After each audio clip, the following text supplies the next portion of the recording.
Welcome, ladies and gentlemen, to the Bob Tuskin Show. Today is Tuesday, October 18th, 2011. I'm your guest host, Popeye from FederalJack.com. It is an honor to be sitting in for Bob yet again. As always, and whenever Bob needs me to sit in, I am glad to help out as much as I can. I love all of his listeners. His listeners are, you guys, last time I covered last week, I think I had one of the coolest call-in shows I've ever hosted. Got a chance to talk to some really interesting individuals. And later on in the broadcast, I will be opening up the phone lines again because I just like talking to you guys and hearing what you have to say. A few things I want to touch on. In the second segment, because the first segment, it's a short, fast one, I'm going to play a clip, you guys may have heard it, of Sergeant Shamar Thomas schooling about 30 NYPD officers. Sergeant Thomas is a Marine Corps veteran, combat veteran from 2 tours in Iraq, and his family has a long history of serving in the United States military. And he schooled them on their police brutality. You could see the fear in these cops' faces during the video. And you could see that they were not very happy about what he was saying. And, they tried to, hush him along and, come on, move it, keep moving. But you could see in their eyes, some of these cops were, this guy is huge. He's got to be like 300 pounds. He plays football now. He's out of the Marines. And he plays football. He's a big dude. He's got to be like 6'4" at the very least. 6'3", 6'4". He's just a huge individual. And he went toe-to-toe with these cops and told them, you guys are, there's no honor in this. You guys are cowards for what you're doing. It's wrong to be attacking innocent civilians. There's no honor in it. And he really schooled them. He put them in their place, and you could see in their eyes they were very fearful of him. It was good to see police officers have a little bit of fear in their eyes. And like he said, I'm not anti-NYPD. He said I'm anti-police brutality, which I agree. I understand that there is peace officers are a necessary evil. Like they used to walk around keeping the peace. If a guy was drunk, yeah, come on, get up, go home. If he was really drunk and you had to, you brought him to the drunk tank. And then he slept it off and he went home in the morning. Now, you get tased and beaten to death like that poor guy Kelly Thomas, out in California for nothing. And it's this drastic jump to where we are now that needs to be addressed. I don't believe that all police are bad, but I also don't believe that they have the right to violate civil rights and natural law, as you've heard Bob and Mark Passio talk about many a times. No one has the right to violate your natural law and your 3-foot natural space around your body. And just in case you guys aren't up on legal definition, assault is when someone literally gets in within that 3-foot zone around your body. Battery is when they physically touch you. So if I get up in your face and I'm like 6 inches from you, that's assault. Battery is when I wrap my hands around your neck. That's the difference. That's why you have assault and battery, or just assault. A little bit of legalese for you. We're going to break. We'll be right back. Stay tuned.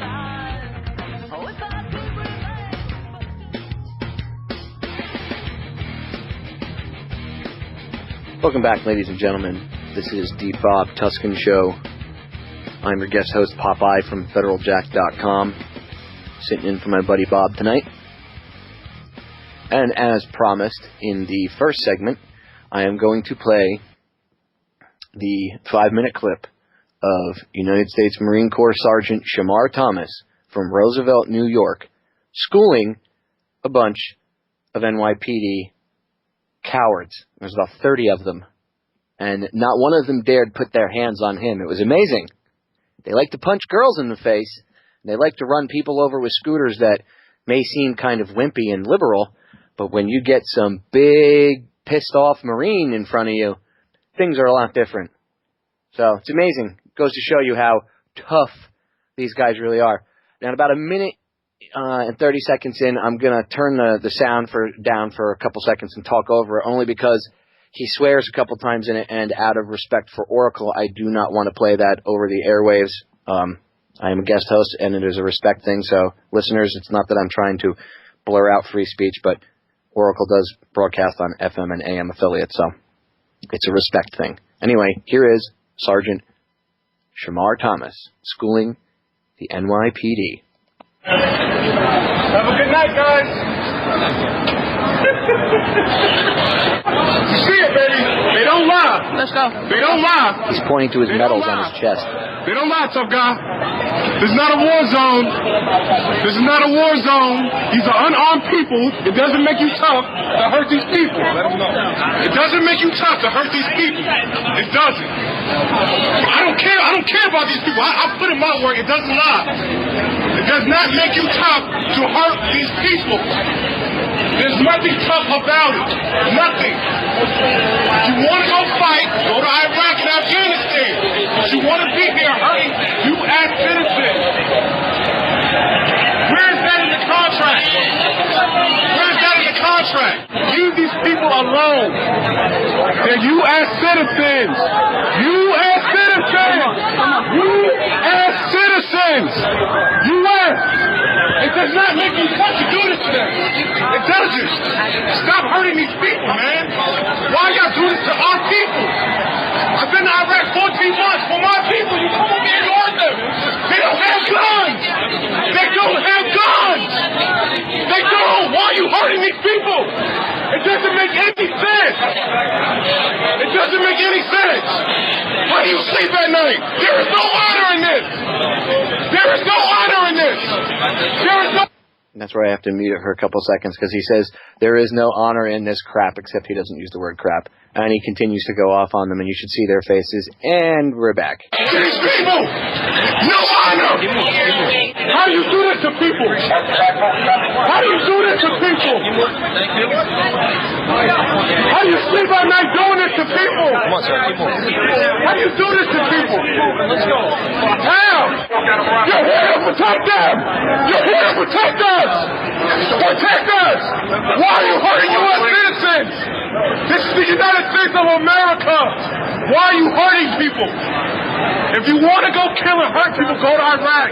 Why are you hurting U.S. citizens? Why? What sense does it make? Did you get honor out of this? Do you get honor out of hitting people at the time?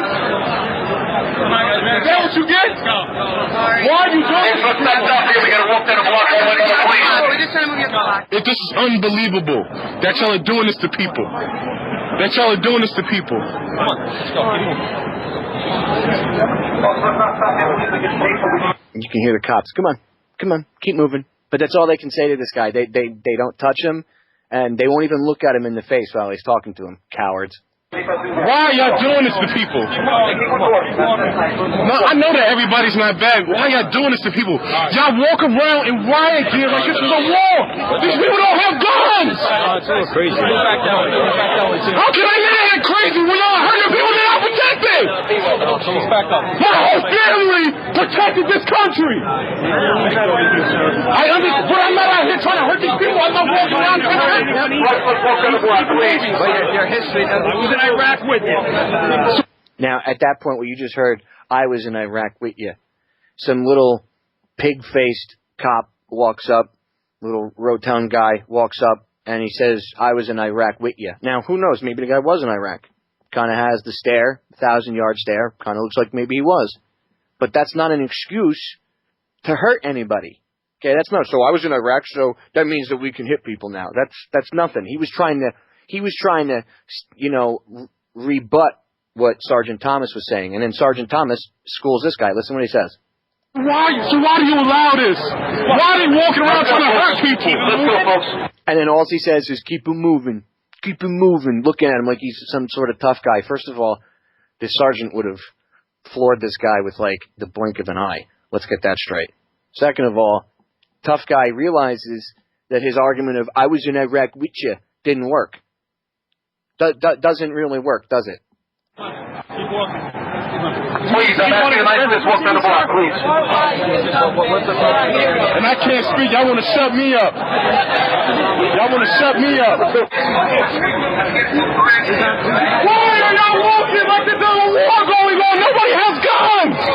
Why are y'all treating people like this? This is America. Why are y'all treating people like this? Why are y'all gearing up like this is war? This is not war. Let's go, folks. We can. This is not war. Why are y'all acting like this? No one has guns. It takes a tough guy to act like this. Let's go, folks. Trying to hurt people without guns. Nobody's trying to hurt you guys. There are no bullets flying out here. There are no bullets flying. How tough are you? How tough are you? There is no honor in hurting unarmed civilians. You get no respect. What did you see tonight that bothered you? I was here on October 5th. I saw them beat people, people that had nothing to do with anything, just grabbing people out of the crowd. There's no honor in that. My mom, my father, everybody has served in Iraq, Afghanistan. Well, I did 14 months in Iraq. My father was in Afghanistan. My mother did a year in Iraq. We fought for this country. I don't come home. I'm in New York City. I am from New York City, and these cops are hurting people that I fought to protect. There's no reason for this. There's no honor in hurting unarmed civilians, and I won't let it happen. Have a good night.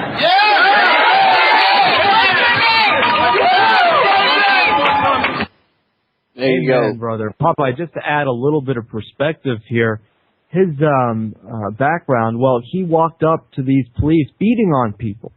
So to understand why he's so passionate about this, I think is important. By the way, the great show, Popeye. I'm going to be tuning into the archive for sure. I got to get to my assignments here, but thanks as always for guest hosting. I love the fact that you are everywhere, even when you're not there, Bob. You're like the phantom of the radio station. No, I like it. I was listening to that clip. One of my friends showed it to me, and at first I was like, wow, this guy's really pissed off.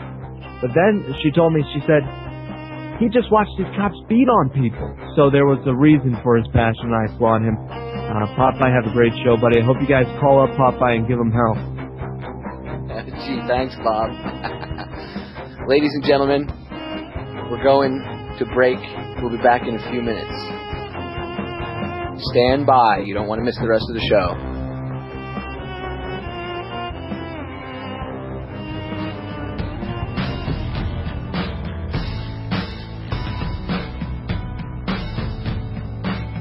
We are back, ladies and gentlemen. I'm going to go to the phone lines. I've got John in Canada, who is one of Bob's favorite callers. John, how are you tonight? Hey, Popeye. I'm doing pretty good. I'm kind of a little apprehensive about this call because I guess in a sense I'm going to try to give everybody hell here, and I believe communication is vital. If we get to the core, communication is vital. Let's just stick with that. The U.S. military routinely practices psychological warfare against the American public. It's supposed to be a crime, but so many laws don't get enforced any longer, like kidnapping and so on. But like I say, I don't. It's hard for me to know exactly how to approach this. I know that Sergeant Shamar Thomas participated in the second attack in Fallujah. This was when they wouldn't let anybody in or out of the city, including little boys, 10-year-old boys. Wouldn't let anybody in or out, no food. And then after 6 months or so of them sitting outside Fallujah with barbed wire circling the city and shooting anybody who tried to leave, as soon as Bush got put in for his second presidential term, they dropped nine 2,000-pound bombs on a city of more than 350,000 innocent souls. Then Sergeant Shamar Thomas was ordered to go house to house to kill every man, woman, and infant in the city. They went city, block by block by block to indiscriminately mass murder every innocent soul. Now, America, there's no writers or people on your radio that have really talked about the history of Fallujah, unfortunately, but it's all extremely well documented, including on film. Just prior to them attacking the city, they said, well, we'll let some women and children leave. And maybe a couple of hundred women were let past the guards, which probably included Shamar Thomas, because this is one of the actions. He confesses to being part of these crimes, and you can catch it psychological warfare. He said, hey, you want to hurt people, go to Iraq, you know, like he did. So they go in there, and they let this small group of women and children leave. Now, they go down the highway. They're not allowed to drive cars, essentially, primarily because of the culture. They're Shiite fundamentalist, crazy people. I got to ask you a question. I got to cut you off for 1 second. Is there a testimony from him or a military document that says that he took part in killing children? Oh yeah, I'm not absolutely. saying that it didn't happen. Don't get me. I'm not. I know No, that no, kind of stuff I hear happens. you totally. But I just want to know. I don't want to accuse him, or I don't want anybody to accuse him of anything, on air unless there is some sort of documented evidence that can back up. Okay, I just wanted to ask John, where can the listeners? No, I wouldn't encourage anybody to accuse him of anything until you know the facts yourself. That's for sure. Before this you is a go very any serious further, allegation. Before you go any further, is there a link or some place that somebody can at least see some of this evidence for themselves, like that you can give to the listeners so they can go check it out? It's mostly the Guardian newspaper. But if you type Bush election in quotes with Google and then Fallujah, you'll find out that they said, well, we're going to let this small group of women of a city more than 350,000. No, I know all about Fallujah. I mean about Thomas himself, because I know he was. Oh, yeah, he was on Oberman and confessed that he played a part in the second attack on Fallujah, which was just to commit genocide. But I just want to tell you what they did with the kids. They took all these little kids together with the women and sent attack helicopters on the highway they were walking on to kill every single last one of them by Apache helicopter, of which I'm sure the videos are available also. And the reason they did that, here's a good search term. The reason they did that is they said Sakari was thought to have perhaps been dressed in women's clothing. So they had to kill all the women and children. Now, all these women and children that they killed, they had already checked for weapons. But they have excuses. They always say they have an excuse. As he said, too, he was there to defend America. There's nothing to defend America by indiscriminately slaughtering the people in Iraq. I understand that. I understand that. You understand that. You also have to look at it from the viewpoint of he's a 24-year-old veteran. Okay, so he's still young. For sure. I didn't wake up to this until I was, 26, 20. I didn't even start to wake up until I was about 26, 27 years old. So you have to keep in mind, he's obviously starting to wake up because he sees something that's very, very wrong. So, you got to give him a little credit for that. Now, as for the Battle of Fallujah, there was some horrible, horrible things that went on. I have video footage from it, and I spent many months combing over testimonies written by men that came back. In fact, I read a book that was authored by one Marine that they made a big case out of. You remember the guy that he capped? He talked about the fact that they had prisoners and they capped. They ended up capping one. He was injured. He wasn't really a prisoner. They walked up and it was a fighter that had been shooting at them 5 minutes before, and he picked up his rifle and he double tapped the guy in the chest. Okay, and there was the video all over the internet, and people were making a big deal about it. What they didn't explain to you, now you might say, oh, that's wrong, but what you don't understand is you're in a war zone. Okay, you're not in the frame of mind where you can look at it from an outsider's point of view and say that's wrong, especially when the guy that got shot, that little group was responsible for killing a friend of that Marine's earlier in the day. He saw his friend blow up. So you can't really, I understand. No, I hear what you're saying, for sure. That's like psychological player. You know what I'm saying? Yeah, well, for sure. They will, all the major news will tell you that story, but they won't tell you how 2,000-pound bombs murders almost 300 defenseless innocent souls who only wanted justice for ourselves. There's no reason to bomb the city. All they were angry about was called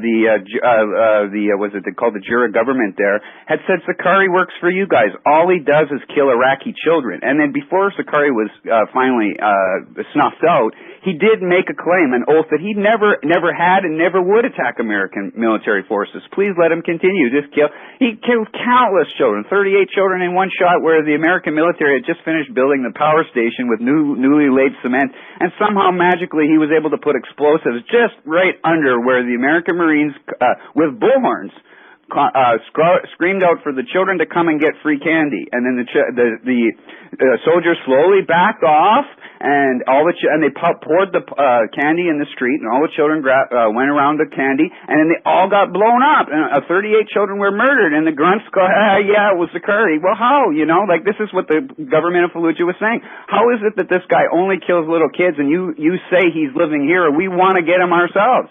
But what's important about these kids that they sent on the road, they killed these people. They killed all those people. And to serve America's interest is to demand we follow probable cause.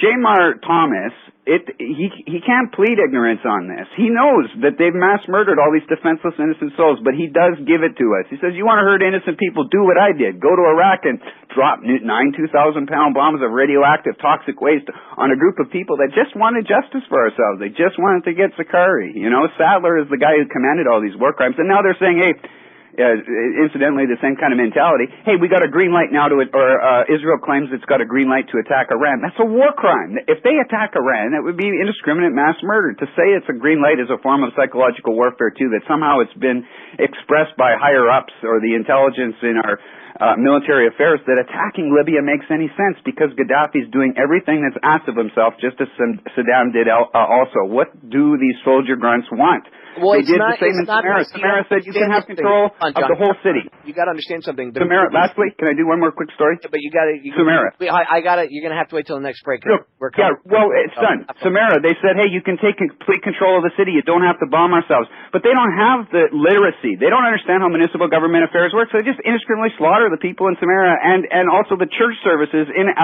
Fallujah. They kill everybody attending a church service, and that's on video. Watch them gun down those little kids, and then have a second thought. I'm demanding Shamar Thomas be immediately arrested for his war crimes, the indiscriminate slaughter of all these women and children. I want to see him hang for his crimes against God and man and America. He's a coward.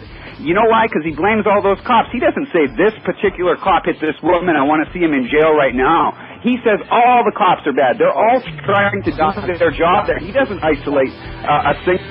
John, I have a meeting because we're going to break. So if you wanna hang out, hang on. Ladies and gentlemen, stay tuned. We're going to break. We'll be right back.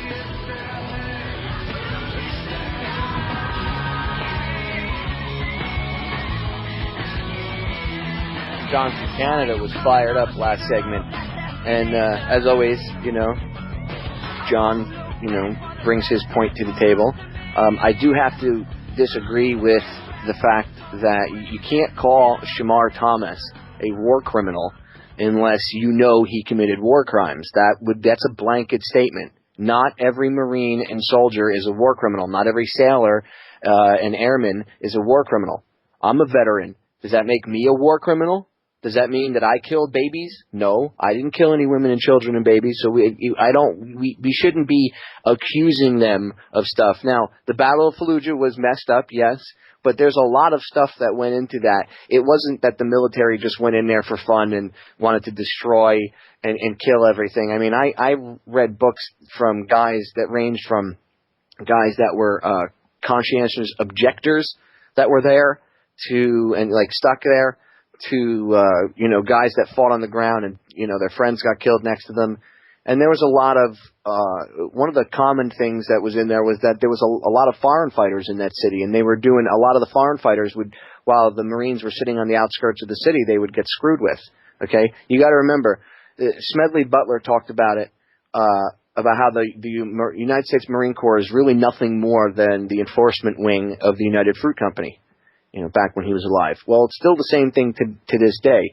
These young guys are sold something different. I went through boot camp. I understand it. You can't hate the player. You got to hate the game. Now, the people that should be held accountable, like those schmucks in Afghanistan that are running around cutting fingers off and cutting ears off for fun and shooting innocent civilians for fun. Yeah, those guys, if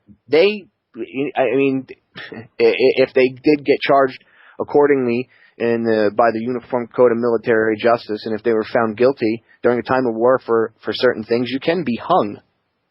I mean, there is a death penalty for certain things. I mean, they'll kill you for desertion. Not really anymore. The penalty is there, but now they just lock you up in the brig forever.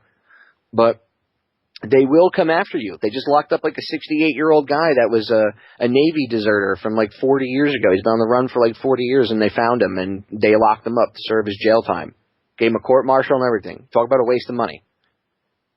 But they do it to prove a point.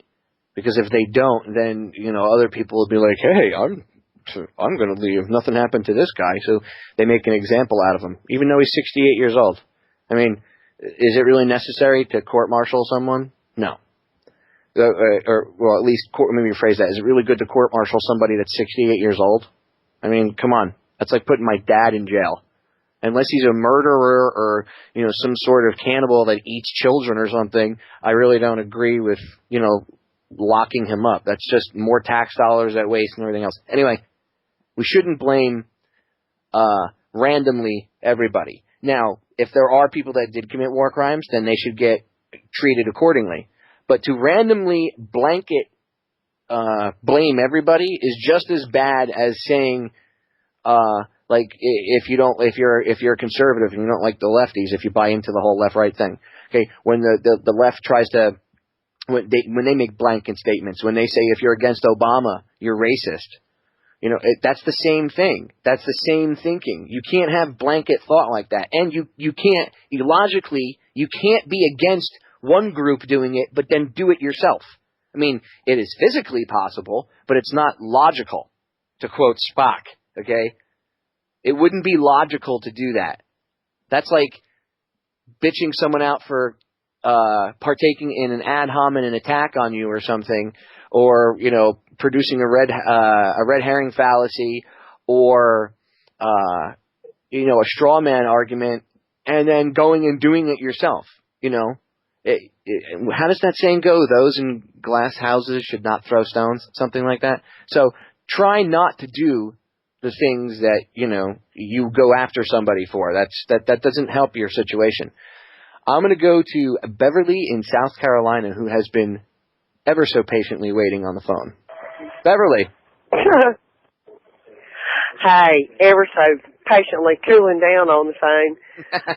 You're exactly right about war crimes and the people that should be punished for them.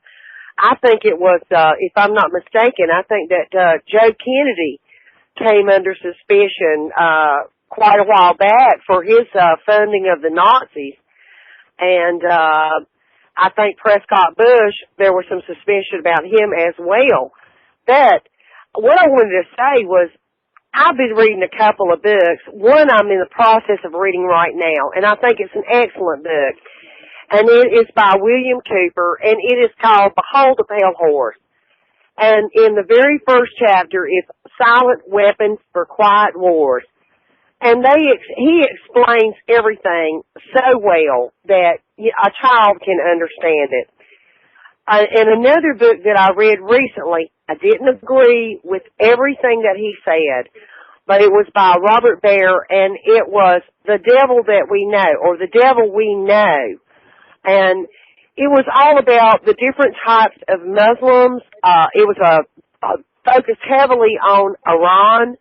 It was focused heavily on our policies over there and who we support and who we have propped up all along, and how the Mideast actually looks at the United States. And I think these are things that people need to understand. But when it comes to our military, it's just like, and I was telling you when we were speaking earlier, I got expelled in the 7th grade because I participated in a Free Cali rally. And Lieutenant William Cali was doing nothing but following orders with that My Lai massacre. It's like, Bob always talks about these children that get missing, and we get the poster children. We don't look at all these doggone children that are missing and all this doggone mess that's going on. But they pick this one whipping boy, this one poster child, and they put it out and they just run it through the media and get everybody all stirred up. People need to understand this is just more than what the media is showing you, and it's not one particular person. And you just explained that very well just a few minutes ago. Well, thank you, Beverly. What do you think of, I've read Cooper's book, Behold the Pale Horse, and you'll find later in the book, I don't want to spoil it for you, but you'll find later in the book that he even admits that some of the UFO stuff that he talked about might have been disinformation and stuff. I will give you an outsider's warning. Don't fall prey to anybody. A lot of people like to criticize Cooper and, or try to pit him versus Alex Jones. Well, he didn't like him when he was alive, blah, blah, blah. who knows what Cooper would have done or would have said? He's been dead for 10 years. So we can't try to put words into his mouth or anything. I just want you to be wary, because people, if the more you research Cooper, you will come across eventually somebody that they'll try to they're trying to constantly pit him and Jones against each other, or they'll try to make it look like Cooper was disinfo. Some people don't like the hardcore like the very conservative Christians that are, I want to say, maybe awake, like people like Mark Dice. He doesn't, he lets, from my viewpoint anyway, Mark's a nice guy, but he lets his view on religion and I guess religious dogma taint certain things that Cooper talks about, because Cooper talked about things going back to ancient Babylon and other things, especially when you listen to some of his older broadcasts. So you're going to hear a lot of stuff against Cooper. I would just take everything with a grain of salt, do your own research, and make up your own mind on the guy. I'm not going to try to sway you either way, but don't let someone try to, don't fall prey to the Cooper worship or the Cooper haters. Try to form your own opinion, because you're gonna run into both as you explore William Cooper. But I think generally he was a good guy. I mean, I've seen people try to say that he was an agent and all some other crap, but I doubt it. Beverly, we got about 30 seconds left. Is there anything else you wanted to cover? The only other thing I wanted to say is I appreciate your comments on William Cooper. And the thing about it is, I will be one of the first to admit Alex Jones woke me up 8 years ago or better. I stumbled across him one time. But I take everything in the, let's put it in quotes, air quotes as Bob says, truth movement. I take it with a grain of salt until I research it and I check it out and I look at everything, because everybody's got their own things, send them here, there, and yonder, and you've got to check them all out. You can't take everything for the face value that comes to you and say, ooh, well, I don't believe this because they said this or that. You've got to use your brain. God gave you a brain, use the daggone thing. I agree. Beverly, if you want to hang out for the next segment, you're more than welcome, but we're going to break, so just hang in there for a second. Ladies and gentlemen, we'll be right back.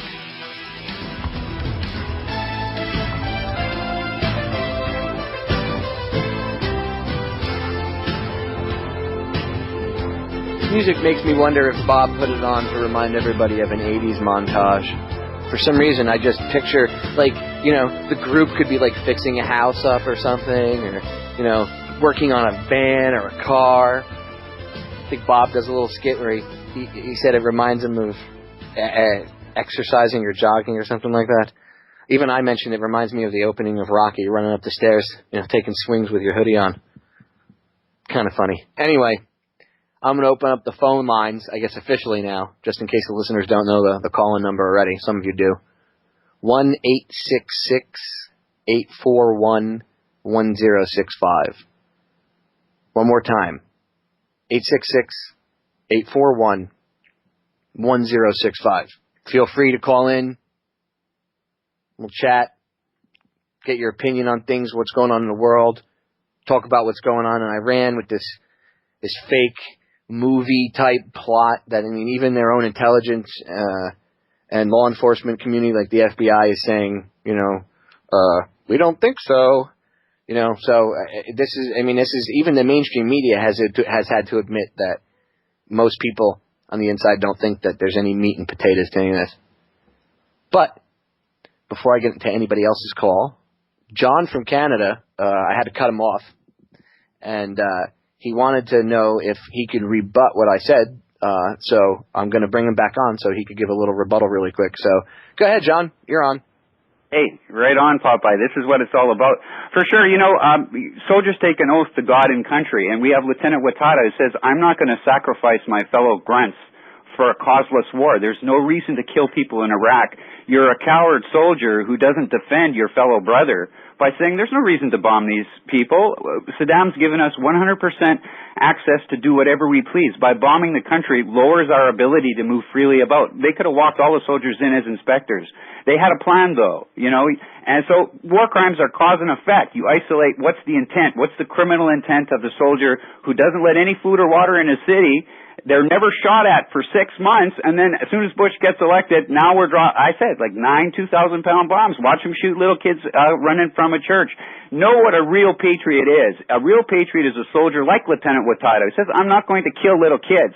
So the right-hard enemy, that fascist witch, can say that she supports the indiscriminate slaughter of an innocent other. They've committed war crimes in Fallujah. I will see them prosecuted. I will see them formally put to death for killing those little kids on that highway. If you're a man, you're going to investigate the fact that they let these women and children just go down the highway and then mowed them down with their Apache helicopter. I want everybody a part of the Apache helicopter program, of which we have plenty of videos, to face the guillotine or a rightful firing squad, because those innocent souls are just as soon to be yourself. These grunts have no problem killing little kids. You don't think they wouldn't have a problem killing your family? Of course. Well, they're just obeying orders. Their order is to love God. They don't love God. They hate God. They hate justice. And I will triumph. You'll see. Well, Thank you, Popeye. No problem. But karma, just so you know, karma has taken its toll on many of these young men and women, especially men. Okay, so you and the listeners do know many of these guys that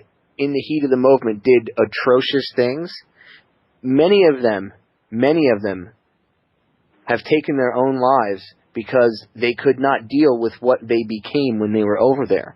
Okay? And they came home and they break down and they kill themselves. Not many people know this, but we've lost way more soldiers, airmen, Marines, and sailors to suicide than combat in both Iraq and Afghanistan combined. Because they're not able to deal with. They realize, you know, you're right. There are a lot of war crimes going on, but you do have to understand that there is still good. There is still good in those people. Okay, a lot of these things are being perpetrated by kids that they're 18. They don't know any better. They're scared as hell. And who should be hung are their commanders, the people higher up that said to them, "Go do this." I'm sure you've seen the video of one of the guys from Iraq Veterans Against the War. He was testifying at Winter Soldier, which they've had a couple events. And if you guys aren't sure, check it out. Just Google or go on YouTube, IVAW Winter Soldier. You'll see tons and tons of videos.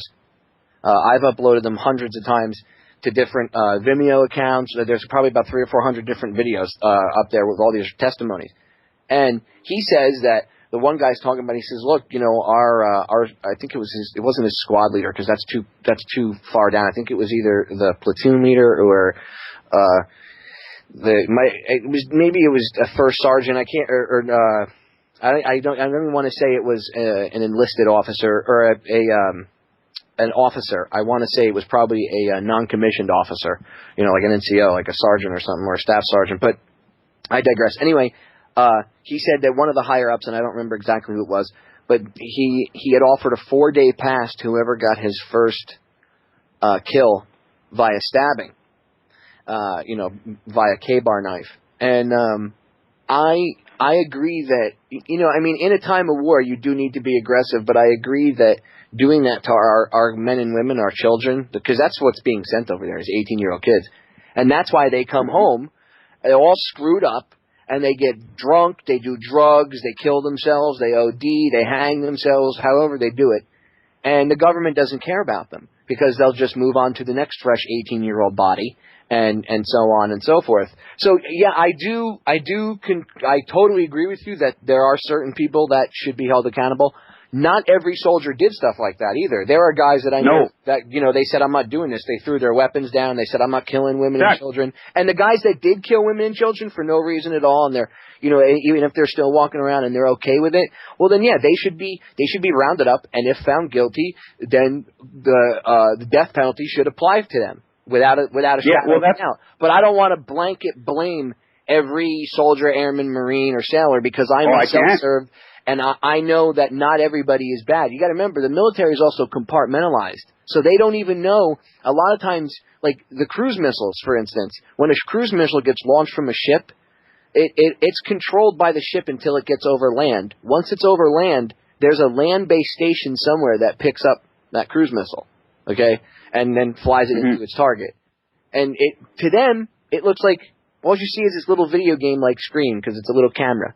Now, I'm not justifying what any of them do, but you have to remember there's a lot of brainwashing involved as well and mind control. So if we're going to hold them accountable to that standard, then we have to hold the general public, every civilian, accountable as well, because they all fell for the same mind control because they bought it off the media and said, hey, it's okay to bomb brown people. And to this day, they still do. So if we're going to go by that standard, we also have to hold the rest of the country and people in Canada, Europe, anybody that supports the war, you are supporting genocide. I mean, that's a fair statement because by now people know, but if we're going to judge all the soldiers, then we have to, we can't just look at one group in one light and not the other. We have to focus on both. If both are just, and again, I don't want to blame all the population because there are people that go out and say I'm against the war and stuff, but I blame the apathetic general public for not doing anything and for saying, well, I'm only one person. What can I do? Because, look, you call into radio shows, you view your opinion. How many hundreds of listeners hear it, okay, and then thousands and thousands hear it on the streams or the archives. So one person can make a difference. I give out, in the past 2.5 weeks, I've given out a little under 1,000 DVDs. So it's one person can do a lot. Thanks for calling in. We're going to break, John. I got to cut you off.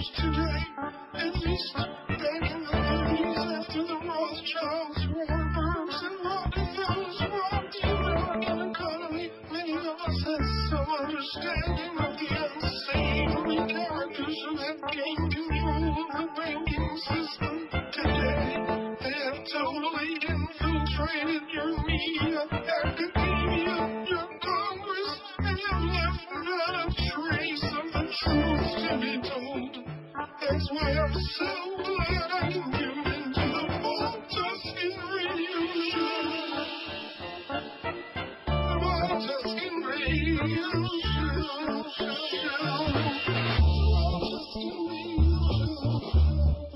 Stay tuned, ladies and gentlemen. Hour 2 coming up. I want to thank all the callers that have called in the first hour. John, Beverly. I love hearing people's viewpoints on things.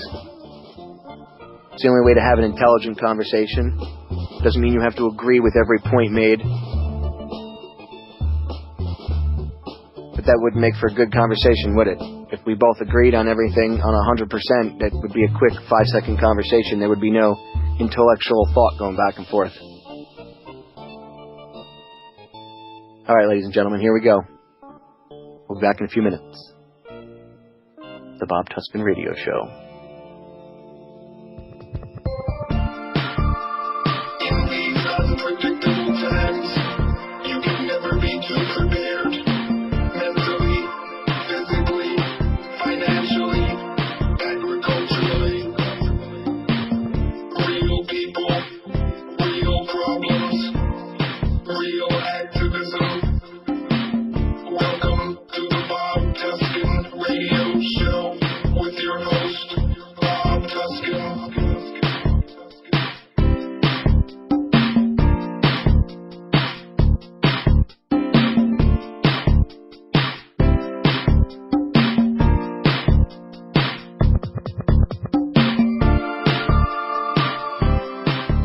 Welcome to Hour 2, ladies and gentlemen. This is the Bob Tuskin Show, and I am your guest host, Popeye from FederalJack.com. You can also hear me Wednesday nights and Friday nights on my own radio show, and Sunday afternoons as well, over on the Orion Talk Radio Network.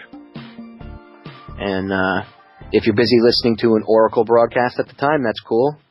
You can always go check my archive at FederalJack.com, where I have all my archives up, or you can check out my YouTube channel, one word, the answer to 1984 is, all one word, the answer to 1984 is, and that's my full-length archive YouTube channel. That way, if you don't have to worry about missing any Oracle programs, you can always go check out my show afterwards. All right, I want to bring up the phone lines again. We have a restricted caller. I'm going to bring her up right now. Are you there, caller? Yeah, I'm here. Can you hear me okay? Yeah, loud and clear. Go ahead. Great, thanks. Well, I was prompted to call who just called. I believe he was from Canada, I think he said, who commented about how all of the Apache helicopter pilots involved in killing children should be tried and treated as war criminals and all that. I haven't really heard it said on the show yet today. Maybe you talked about it in the beginning because I missed the beginning. But it's not just that people who go into the military are young and inexperienced. It's also that they are exposed to a program of a kind of mind control. And, I truly believe that when people are exposed to a program like that, you could take the most kind-hearted, gentle person and turn them into a killer. It's been carefully orchestrated, and they know exactly what they're doing. I used to say to service people before I woke up, "Thank you for your service," whenever somebody told me they were in the military. And I kind of choked on those words today, and I almost want to say to them, "Thank you for the good you thought you were doing." But the truth is, service people have values that prompt them to go into the military, of altruism and community, positive values. I guess some people do it for other reasons, but I think the majority care about the world. And they're victims. They're victims who are forced to do things that are unethical in a culture that teaches them it's good. I agree. Being a veteran myself, I can back that up. We have about 45 seconds left. Is there anything else that you wanted to say? Nope, that was it. I don't think we should blame these people. I think we should have compassion for them. They are victims too. I agree. Some of them, the really psycho ones, even we should try to deal with them as being sick instead of just being psychos. And then I don't mean not lock them up or treat them accordingly, but at least try to get into their head and figure out what caused it. And if they are really, some people end up going far beyond it, and there is no help. Thank you for calling in. I appreciate you taking your time to call into the show. And yes, I did in the beginning touch on the mind control aspect, especially about boot camp, because boot camp is completely mind control. Yes. Completely. So again, thank you for calling in. And I hope you stay tuned to the rest of the show. Ladies and gentlemen, we are going to break. We'll be back in a few minutes. When we come back, I have a epic speech for you. I know you're going to like it. And no, it's not JFK.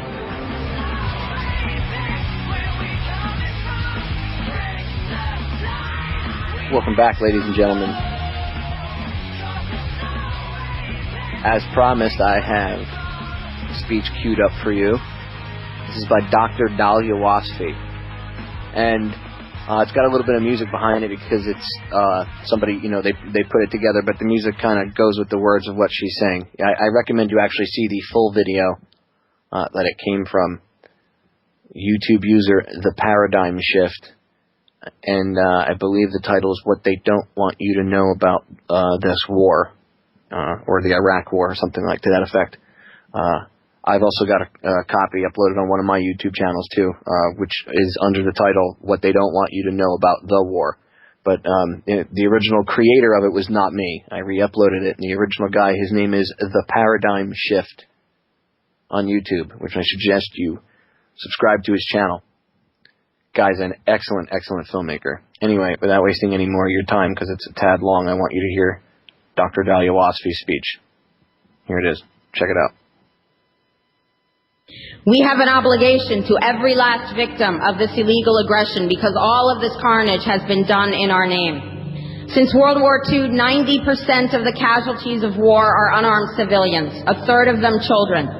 Our victims have done nothing to us. From Palestine to Afghanistan to Iraq to Somalia to wherever our next target may be, their murders are not collateral damage. They are the nature of modern warfare.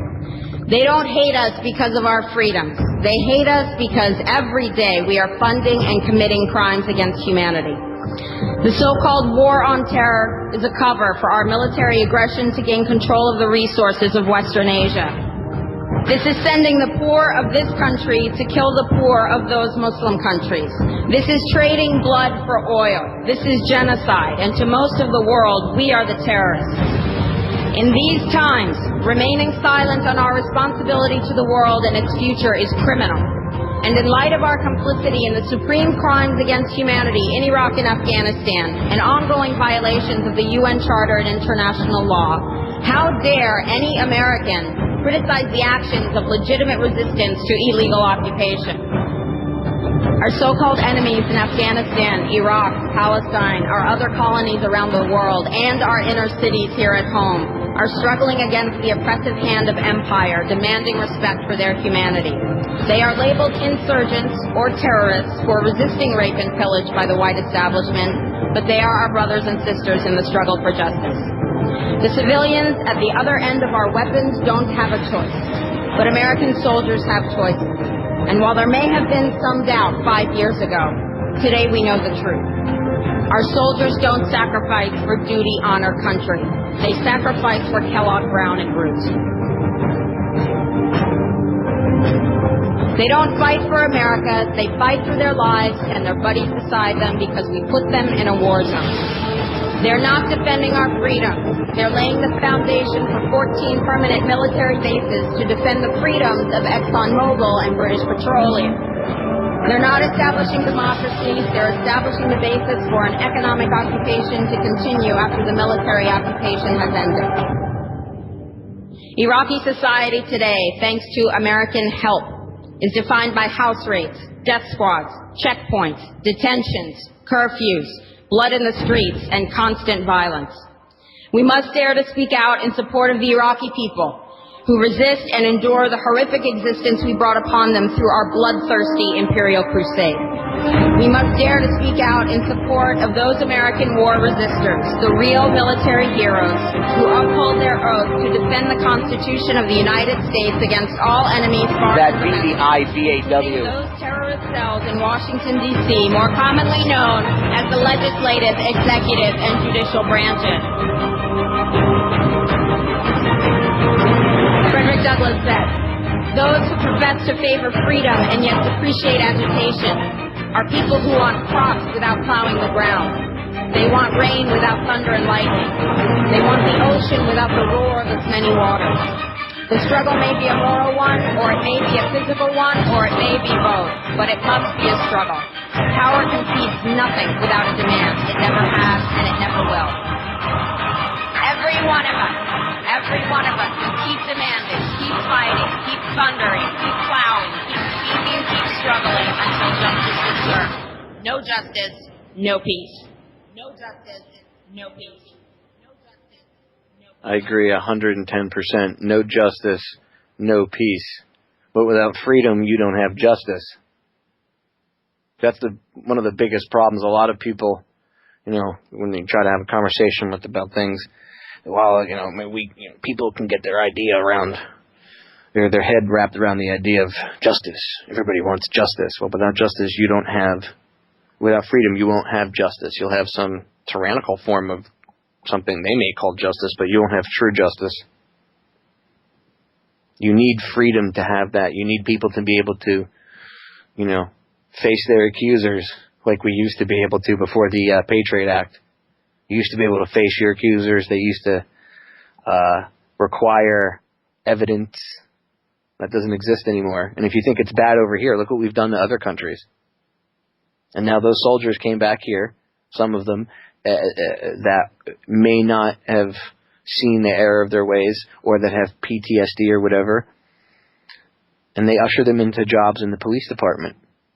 And then they train them, they give them the same training and mentality that the people, because the police department, and even if it's not brought down from the police academies, because I've seen some police academies that actually teach the right thing, but when the officer goes out into his or her respective department, that's where things can change. Just like in boot camp.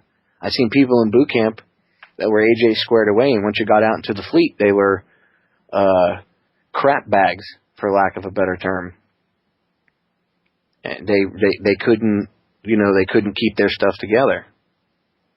So being away from that rigid structure of the boot camp environment or training center environment, being under a bad command can lead you down a bad path. Just like things can go bad in the military, you could have the same thing go bad with police departments. Now, I'm not bashing vets. I'm one of myself, and I don't think that we should be against any of them. I think they need more love and understanding. One of the big reasons is these people can't talk to their family and loved ones is because I understand what it's like to not have anybody around you understand you whatsoever and understand what you've been through. When I came back from being in the military myself, I had that problem. And to top it off, my mother had just died 3 months before, so I really didn't have anybody that understood me. My mom kind of always understood me. My family, I was already kind of the black sheep. And then when I came out of the military, nobody understood me or what I had been through. So I know what these guys and gals go through. And we do need to treat them with a little more respect. Although, as I said before, the ones that, the guys that went nuts and took, fingers and ears and stuff as trophies, that's really horrible. And, part of me wants to say that they should get help, and the other part of me says, well, hang them, with the death penalty. So, even in my own, inside myself, I'm conflicted about how they should be handled in that situation. But they don't speak for or represent, 95%, 98% of veterans. So, let's not, treat them all with a big, like a blanket label. We're going to break. We'll be right back.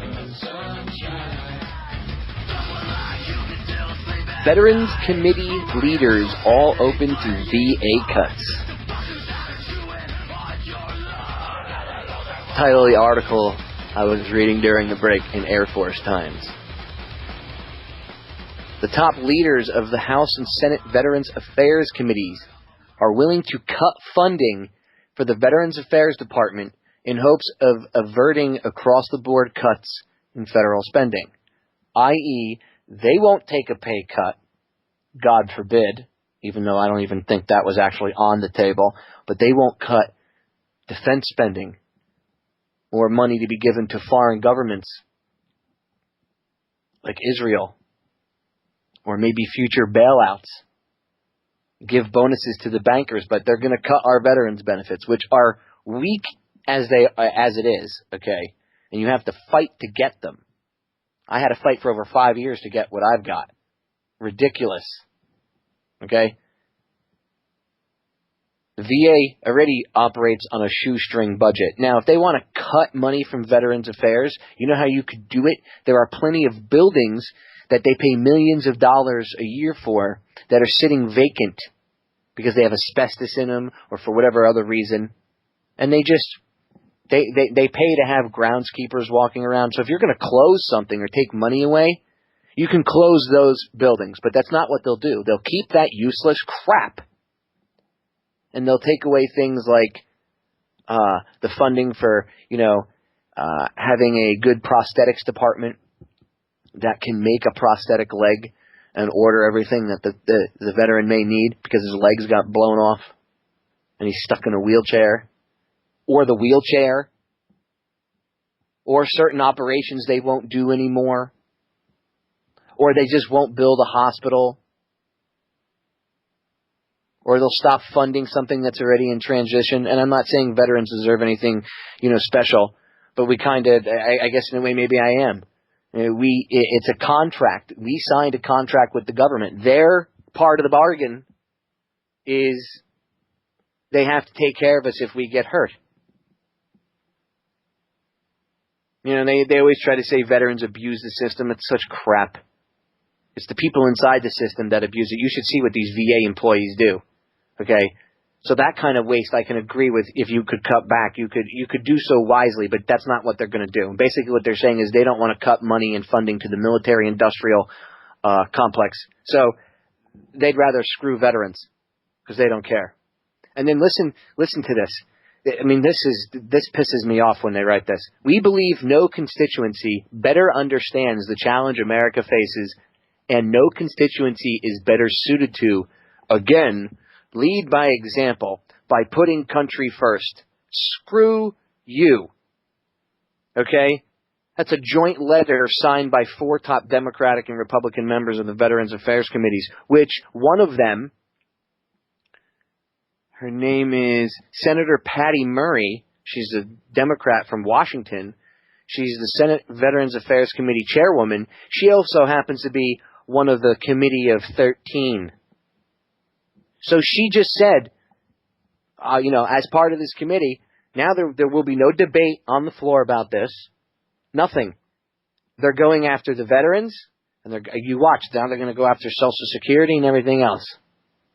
And they're going to start making cuts to Medicare, Medicaid, you watch. All because they refuse to stop their spending and feeding that pig that is the military-industrial complex. They refuse to quit lining their own pockets. Do you know these scumbags are willing to screw over veterans and old people and the rest of this country, but the Speaker of the House makes over $250,000 a year just for that position alone. Not to mention all the kickbacks I'm sure he gets from special interest groups and whatnot. Even though I'm sure that doesn't happen, right? Sure, it doesn't happen. And water's not wet. People don't expect me to believe that crap. So they're just gonna ceremoniously, pretty much cut the veterans' throats. So I hope anybody that has family that's thinking about enlisting, play them this broadcast. Again, you can go to Air Force Times, okay, and just type in Veterans Committee Leaders All Open to VA Cuts, and it'll bring the article up. And this little letter came out, it's dated the 14th, but it didn't come out until Monday, the 17th, yesterday. So the cowards signed it, and then waited a couple days to release it to the public. So you people at the Occupy movements, you want to get pissed off about something? You want to be angry? We are the 99%. Well, why don't you go look at the 3% that signed up to defend this country? The 3 to 5% at the most. Okay? And why don't you back them up? You guys want something to stand behind? How about that? How about standing behind the fact that this government, which apparently some of you support Barack Obama, but this corrupt government, including him, because remember, he's the veto guy at the top. He's number 13. There's that magic number 13 again. He's involved too. Don't think, if you're a veteran, that, Obama's a good guy, because I've run into that crap. He cares about veterans. None of them care about veterans. You want to stop people from serving? You really want to starve the beast? Starve it of fresh bodies. Support IVAW, Iraq Veterans Against the War. Those are the war resistors that Dr. Dalia Washfi was talking about. You have no idea how many war resistors there are out there. On the run. Trust me.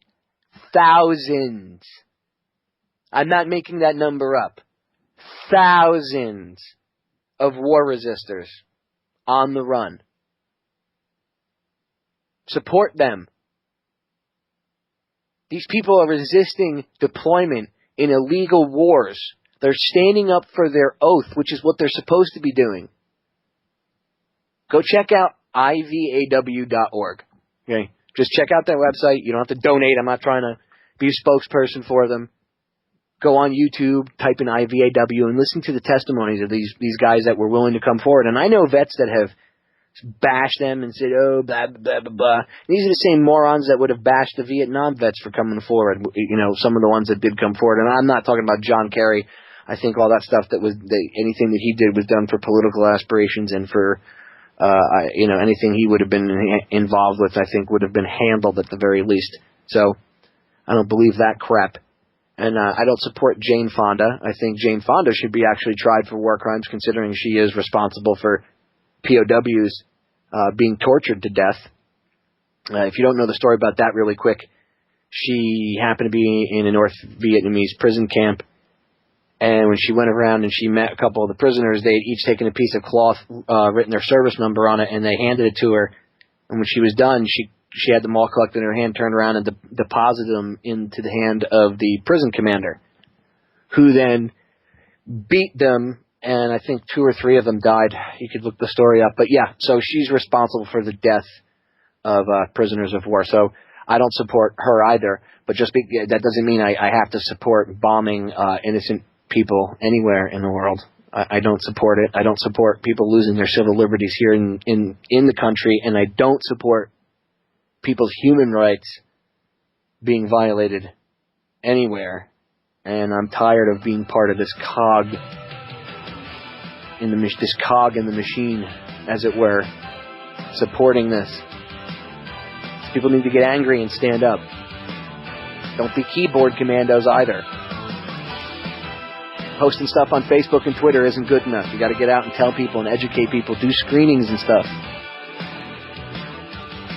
You will make a difference. We're going to break. We'll be right back. Stay tuned. Stay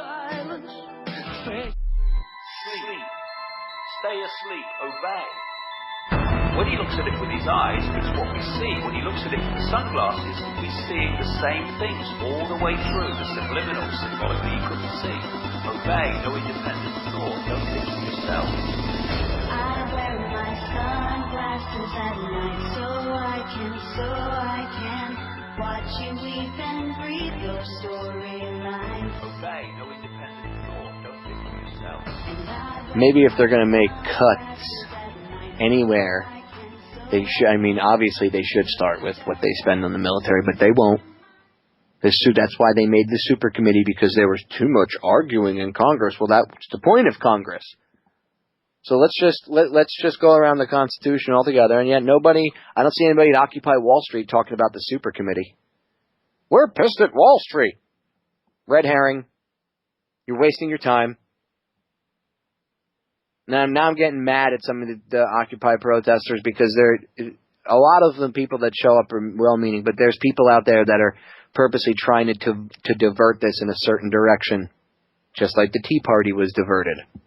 I've said on my show, I believe the Occupy Wall Street thing was originally created as a pressure relief valve to take pressure off of what's going on. They can control it because they saw it swelling up. You know, what would you do? Would you rather let an air tank explode, or would you rather the pressure relief valve blow off when it gets to a certain point? Obviously, you wouldn't want to stand next to an air tank that was going to explode. Well, the country is kind of like that. People are pissed and they know that. So if they put a little pressure relief valve in there, they can control it. Now, I think some of it has got out of their hands, and they are trying to rein it in and control anything that does pop up through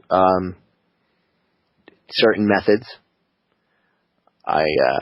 It's very interesting when you see who some of the people are connected to in certain different occupied groups around the country. I've seen some shady stuff at the one here in Miami. Luke Rudowski did a report right from, I think it was 2 nights ago. I think it was Sunday night. He did a report right from by Zuccotti Park.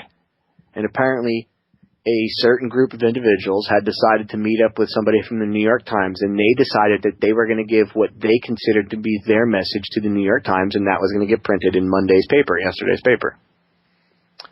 So, you know, Luke interviewed somebody that was there, and he said, look, we're not left, right, or anything, and these people are trying to interject, you know, their own views and stuff. And they said, flat out, don't believe the New York Times article. Well, that stuff is going on down here, too, in Miami. I've done 4 shows about it now. You can see it in my archives. I've done 4 shows about what's going on, you know, what I saw. I've had other people call in and stuff. So it's not just happening in one place, and I think everybody needs to take heed. The Occupy protests are good. It's good that people are going out, but now the people that are being heard and only being allowed to be heard, because there are people that are steering it. I saw it mine down here. One of the guys, the quote unquote, I'm doing air quotes, of organizers, one of the organizers down here, he's put himself in that position. Okay? And he was walking a guy towards the press because it was coming up on the 5 o'clock hour, and then that means down here that they do their quick stories, and all the press was there. And I heard him coaching the guy on what to say. Remember what you're supposed to say, is what he said. Walked right past me, I heard it clear as day. And he knows who he is. He's been confronted multiple times.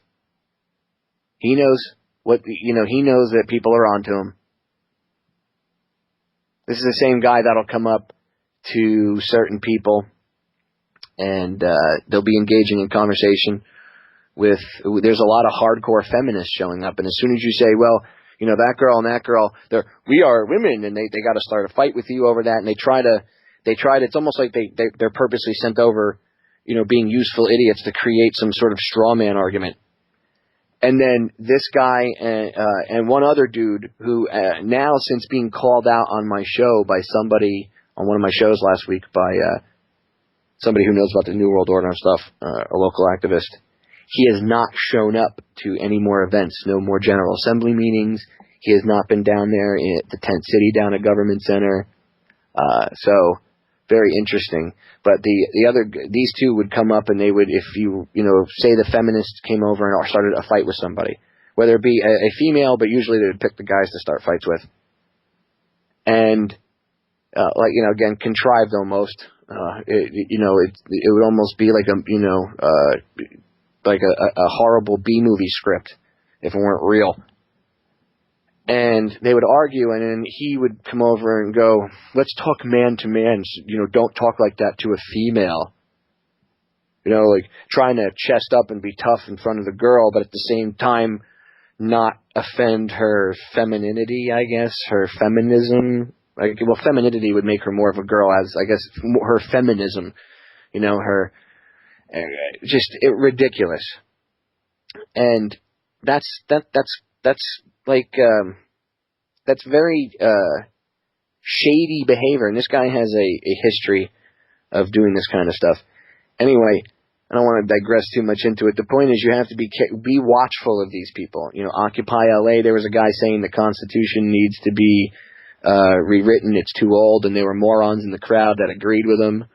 So you need to go out to these events with movies like Freedom to Fascism, The American Dream, perhaps one or two good, maybe 9/11 Truth DVDs, but try to keep Freedom to Fascism and stuff first, because Aaron touches on everything in that movie. And perhaps The American Dream. Sometimes that, if somebody is, a little more simpler and they might not get the full gist of the other movie, that'll help them out. Bring flyers out. Bring Oath Keepers flyers out for the police. Hand them out. I do it all the time. I try to give police officers all the time DVDs. Do what you can. Come out to these events and try to educate people. Bring out flyers, engage in conversation. Try not to get hostile when you talk to somebody if they're not sure about what's going on. Some people, they might get offended at what you say. They might not like what you have to say. Don't fall into the traps. Bob was talking about the trivium last night. Learn the trivium. Learn logical fallacies. That's just a small part of it, a tiny little infinitesimal part of it. But just knowing that alone and understanding the red herring fallacy, the straw man fallacy,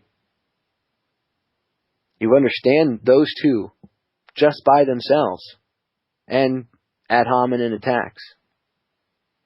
To understand all those, if you understand those three, you can at least, right off the bat, defend yourself somewhat in an argument. See, what I do is, if I'm trying to talk to somebody or a group of people, and somebody comes up, which happens a lot, and they try to deflect it, I know that they're doing it. I try to pay attention to that. You have to, keep your eyes open, be on alert. Pay attention. Watch how they engage you. watch what they say when they engage you. And I'm not saying that everybody that's going to come up to you is questionable and shady, but pay attention. That way they can't trap you into one of these arguments, because a lot of times they try to do the straw man. That's one of their favorites. And they'll try to drag you into it. And what you can't get into it and start fighting that issue with them, because that's what they want. What you have to do is identify it as a straw man, right? Like out loud, tell them you know what they're doing, and you're not going to permit them from taking you off of the original argument just because they can't counter it with any facts. And 9 times out of 10, they'll walk away. Because now they know that you are at least on the same level, if not above them, with your knowledge of what, we'll say the trivium. You have to understand this stuff. The stuff Bob was talking about last night, it's so deep. You have to go and check it out. It's not a joke. Because you will literally be able to dissect someone's argument. I'm telling you. Once you learn this stuff, and it registers in your head, and it processes up there, I'm telling you, it's a weapon that can never be taken away from you. And no matter what, in any part of your life, it'll apply to when you go to the doctor. If you say something the doctor doesn't like, and they try to, build some retarded straw man argument to attack it, you'll notice these things. But most importantly, it's when you're talking to people, like the guy at Occupy LA that was saying we should get rid of the Constitution. You'll be able to refute these type of people and maybe educate. A lot of the people around them, they don't know. And I'm not saying that's any excuse. But you have to understand what you're dealing with. Instead of whining about it or complaining about it or ranting about it, look at the problem, assess it, understand it, and come up with a solution to it. That's how you roll. That's how we're going to change things for the better. Going to break. We'll be right back.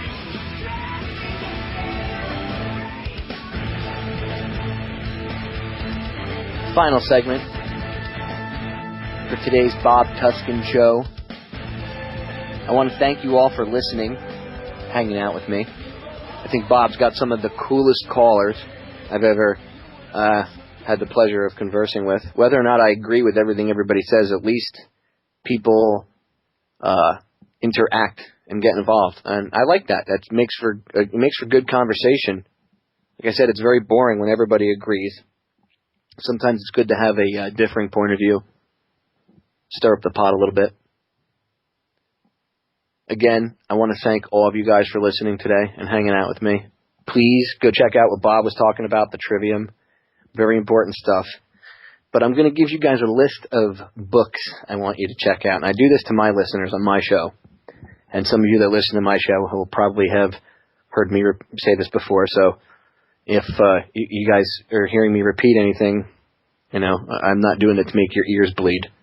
But there are people that are listening that have never heard me before. And I think it's important to get out some of these books.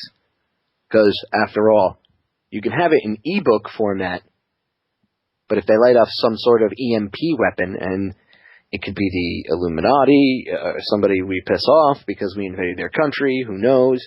You never know. A bad storm, a solar flare. There's plenty of things that could cause an EMP burst of sorts. And with that goes all electronics, goes the internet, goes all data that's not backed up inside of a lead-lined box. So it's important to have physical books. There is this mad push to take away books out of schools. You'll see that they give kids iPads now and stuff. They don't want them to have physical books.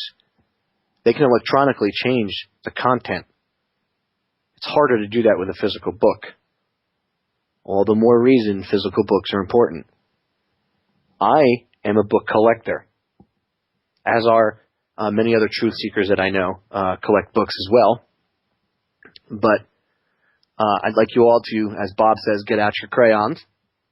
And I'm going to list a few books that from my personal collection, that I think you guys should check out for further reading, and then perhaps maybe pass on to somebody else, or buy them a copy, but try to keep at least a copy for yourself. I don't like giving away books to people. I just tell them to go where they can buy a copy. I like to physically keep mine. Anyway, there are 2 books by Colonel Fletcher Prouty. One called JFK, and the other one called The Secret Team. Both by Colonel L. Fletcher Prouty. Prouty.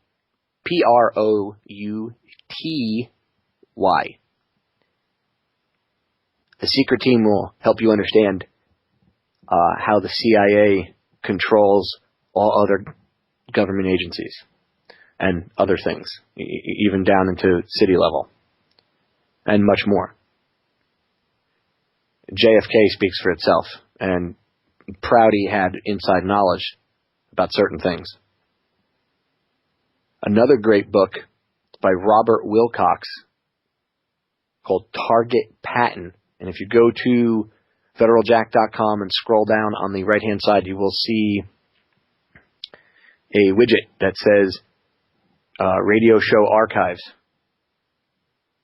And it's a picture of Morpheus' sunglasses from the Matrix, and you see Neo in one with the blue pill and one with the red. Click on that. That brings you my archive page. If I remember correctly, it was July 31st, I interviewed Robert Wilcox, and we talked about the assassination of George Patton. He didn't die from injuries sustained in some weird, simple car crash. That, it just happened he died right before he was coming home. No, it wasn't that simple. So, but you want to check out his book. It's called Target Patent. And check out the interview I did with him. Really, really powerful. Also, I suggest you purchase Me and Lee by Judith Vary Baker. Me and Lee by Judith Vary Baker. And Ed Haslam's book. Haslam. Ed Haslam. Dr. Mary's Monkey.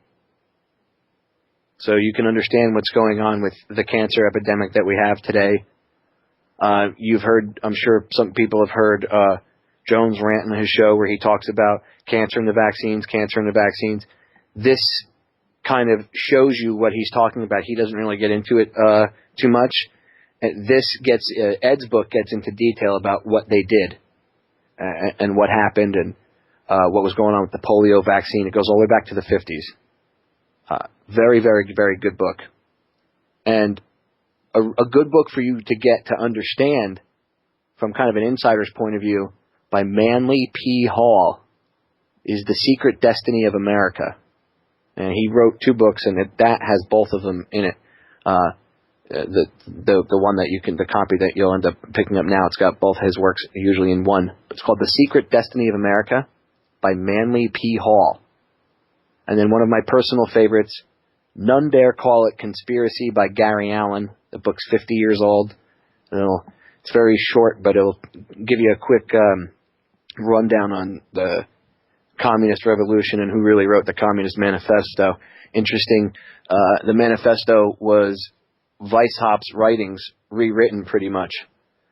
So somebody took a group of, I forget the name of the group. It always reminds me of the League of Extraordinary Gentlemen, but there was this little secretive organization that took Adam Weishaupt's writings, the founder of the Bavarian Illuminati and a Jesuit, and they took his writings, and that's where the Communist Manifesto came from. I'm absolutely butchering the story, so look up None Dare Call It Conspiracy online, try to buy it. Bob's listeners, you guys are so cool. If you guys email me at info@federaljack.com, info@federaljack.com, I do have an ebook version of it. I will send to you. And I'll also send you a copy of Deliberate Dumbing Down of America by Charlotte Iserby. both in ebook format, both very good books. So again, info@federaljack.com. In the subject line, just put None Dare Call It Conspiracy, and I'll send you the copy of that and Charlotte's book. And the ultimate 9/11 debunking book to destroy debunkers would be Debunking 9/11 Debunking by David Ray Griffin. Debunking 9/11 Debunking by David Ray Griffin. Excellent, excellent book. Excellent book. If you can, go out and purchase them. There's hundreds of other titles. That's just barely scraping the surface, guys and gals. We're almost out of time for today. As always, it's a pleasure hanging out on the Bob Tuskin Show and hanging out with Bob's listeners and his callers. Make sure you check out some of the books I talked about. You check out ivaw.org. And, as always, stay safe. You guys are awesome. As Bob says, love you guys.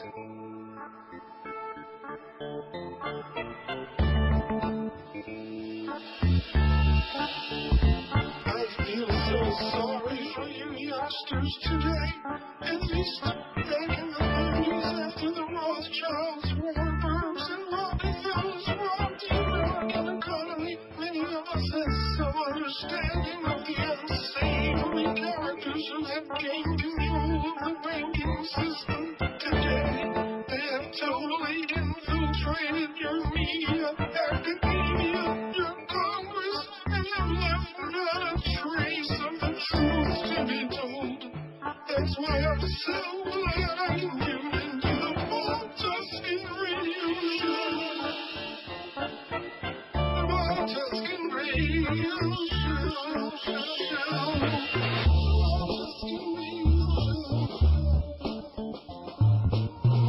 Ladies and gentlemen, you can check my website out, federaljack.com.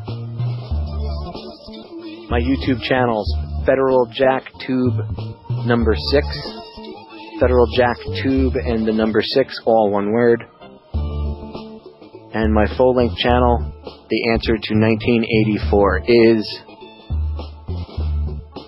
again, all one word, The Answer to 1984 is. I have movies up there and the archives of all my shows going back 6 months.